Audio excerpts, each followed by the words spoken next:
Welcome to this webinar. This is the content of the webinar. We will discuss about who are transgender people, what are their health issues, what do we mean by gender transition, and we will also discuss certain clauses in Transgender Persons Act 2019 in relation to healthcare issues, and we will end with what the general public can do. So first we will focus on who are transgender people. So there are four key components of sexuality and gender: biological sex, gender identity, gender expression, and sexual orientation. Biological sex basically refers to which persons we label as male, female, or intersex persons. For example, most often we assign sex based upon the appearance of external genitalia of the person, whether the person is born with male genitalia or female genitalia or indeterminate genitalia. But there are also other ways of determining sex, for example, chromosomal sex. If a person has XY chromosome, then that person is then coming under male. If the person has XX, then that person is coming under female. But there are also other combination of chromosomes which a person may have. For example, XXY chromosome, it is coming under what is called Klinefelter syndrome, and it is coming under intersex category. So little bit more about intersex. What is intersex? Intersex is an umbrella term used for differences in sex traits or reproductive anatomy. There are nearly 40 different conditions of intersex variations. So these differences can be in relation to the genitalia, hormones, internal anatomy, or chromosomes. Certain intersex traits, for example, the appearance of the external genitalia, whether it is ambiguous or not, can be noticed at birth. However, other traits may not show up until puberty or even very late in their life. So we discussed about biological sex, male, female, and intersex. Now we move on to what is gender identity. So gender identity can be defined as an individual's internal feelings or core sense of gender.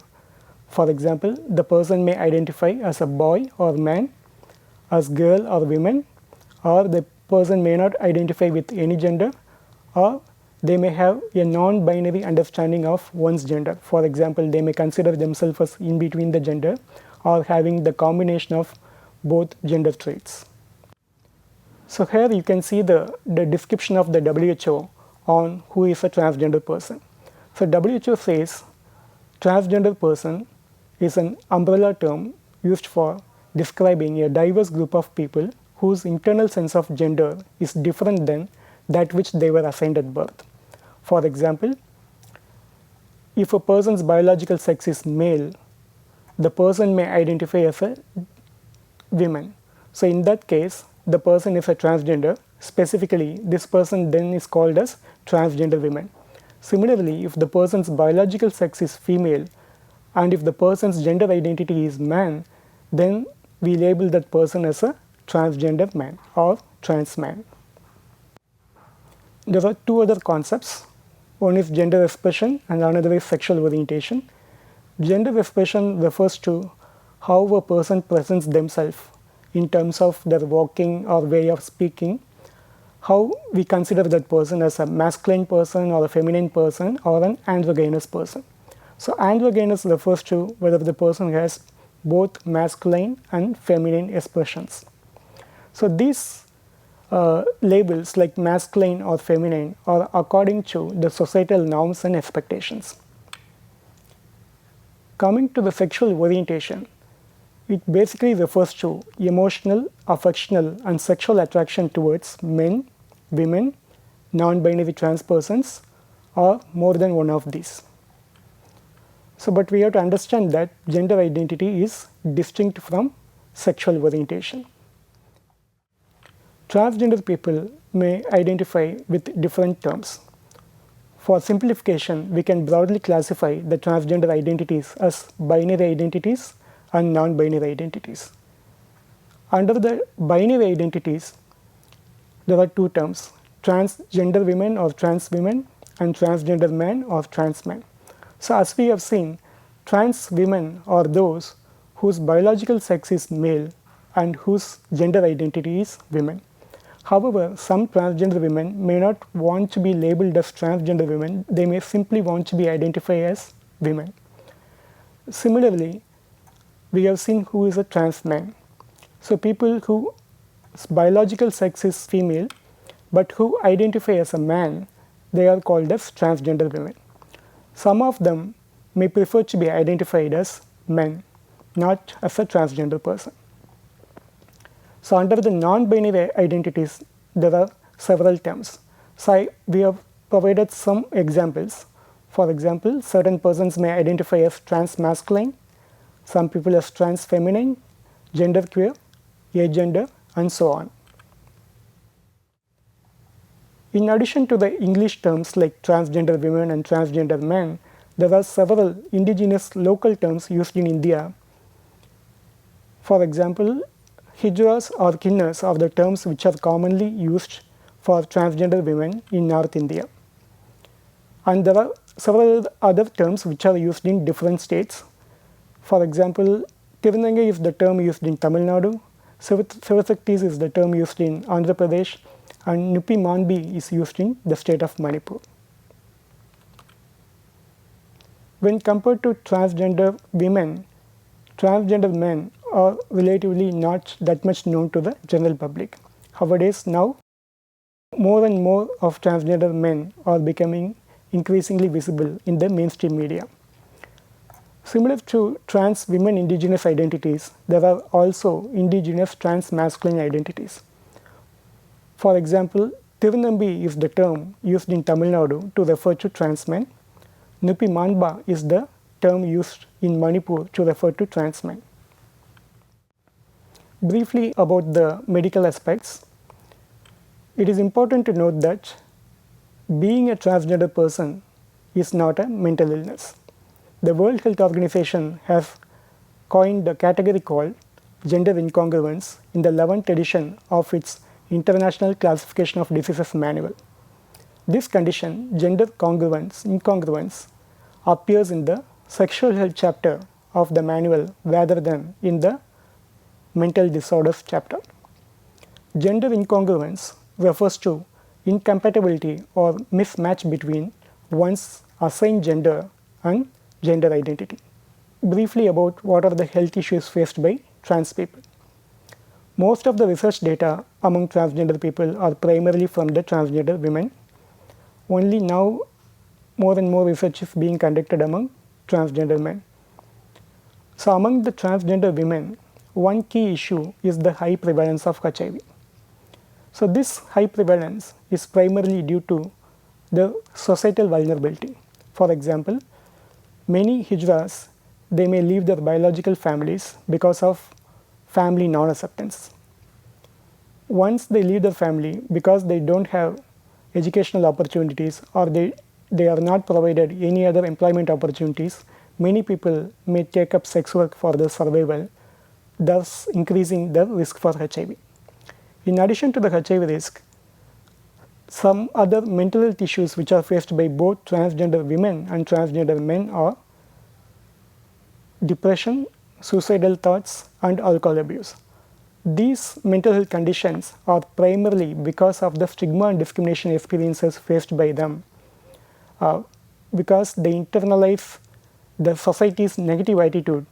They may also feel bad about themselves. So that is called self-stigma. So self-stigma is also related to depression. Transgender people, they face several barriers in accessing health services. It could be the insensitive registration procedures in the government hospitals or insensitive admission procedures in the government hospitals. Of course, the same issues may also happen in private hospitals as well. For example, if a person is standing in the outpatient department, the transgender person, whether the person will be registered as a male or as a female. So if the person is admitted in the wards, in which ward the person will be admitted? In the male ward, in the female ward, or in a separate ward? So these are some issues which may actually prevent them from even going to hospitals. In general, healthcare providers may not have adequate knowledge about transgender people, and discrimination may be faced by transgender people from the healthcare providers themselves. So this is another issue why transgender people may not want to go to government hospitals. So there is one international association called WPATH, World Professional Association of Transgender Health. So they have produced guidelines for taking care of transgender people since 1979. Currently, the guidelines is in version 7, which was published in 2011. So WPATH guidelines are based on current scientific evidence-based research and expert professional consensus. So WPATH is also noted in the Transgender Persons Act 2019. Specifically, the standards of care of WPATH provides guidance for hormonal therapy and gender affirmative surgery. So hormonal therapy is provided to feminize or masculinize the body. So gender affirmative surgery was formerly known as sex reassignment surgery or SRS. Now we will move on to the hormonal therapy for transgender adults. It is important to note that not all trans people they want to undergo hormonal therapy. It is an option available for them. For trans women, feminizing hormones are provided, and for trans men, masculinizing hormones are provided. So feminizing hormones can be a combination of estrogen, which is a female hormone, and anti-androgen. So anti-androgens are those pills which can block the male hormones in transgender women. Masculinizing hormone for trans women is usually an injection which is called testosterone. Gender affirmative surgery in transgender adults is again an option available for them. So not all trans people would like to undergo gender affirmative surgery. So it is important that adequate counseling is provided before the gender affirmative surgery, and we need to obtain informed consent from transgender people. The healthcare providers will check for whether the transgender people they meet the criteria for gender incongruence, and only then they, depending upon certain medical criteria, they will allow the person to undergo surgery. After the surgery, post-operative counseling is provided, and also post-operative care is provided for a reasonable amount of time. So this slide shows some of the surgical options available for trans women or trans feminine persons. So this include removal of male external genitalia, construction of vagina, and construction of clitoris or vulva. So basically the male external genitalia is removed and a female external genitalia is created. Sometimes the breast enlargement surgery is also offered if the hormonal therapy alone is not sufficient for breast enlargement. This includes provision of silicone or saline implants for the breast implant. So these are some of the surgical options available for trans men or trans masculine persons. So these include removal of uterus and ovaries, chest reconstruction, which is basically removal of the breast, and construction of male sexual organ, so which is technically called phalloplasty and scrotoplasty. So whether gender transition services are available in government hospitals. Only a very few government hospitals provide gender affirmative surgery and hormonal therapy. For example, the government hospitals in Raipur, Chennai, Madurai, and Cuttack, these are some of the government hospitals which provide free or subsidized gender affirmative surgery and hormonal therapy. Recently, the Kerala government has announced reimbursement of cost for gender affirmative surgery. In some private hospitals, gender affirmative surgery is available, but the charges may not be affordable to many transgender people. Only a very few private health insurance providers they reimburse the cost of gender affirmative hormonal therapy. So now we will discuss about what are the clauses in relation to healthcare in the Transgender Persons Protection of Rights Act. The Act explicitly states that the government should provide sex reassignment surgery and hormonal therapy, and counseling should be provided before and after sex reassignment surgery and hormonal therapy. It also directs the government to come out with a health manual related to sex reassignment surgery in line with the WPATH guidelines. Further, it directs the government to review the medical curriculum and research for doctors to address transgender specific health issues. It also directs the government to facilitate access to health services for transgender persons in hospitals. In addition, it directs the government to come out with a comprehensive insurance scheme for sex reassignment surgery and hormonal therapy. There are clauses in the Act which explicitly prohibits discrimination against transgender people in healthcare settings. So, as you can see, it states that no person or establishment shall discriminate against a transgender person on any of the following grounds, namely the denial or discontinuation of or unfair treatment in healthcare services. So recently, the rules related to this Act has been published. So what can be the role of general public? So the general public can take steps to improve one's understanding about people of diverse gender identity and sexual orientation and people with intersex variations.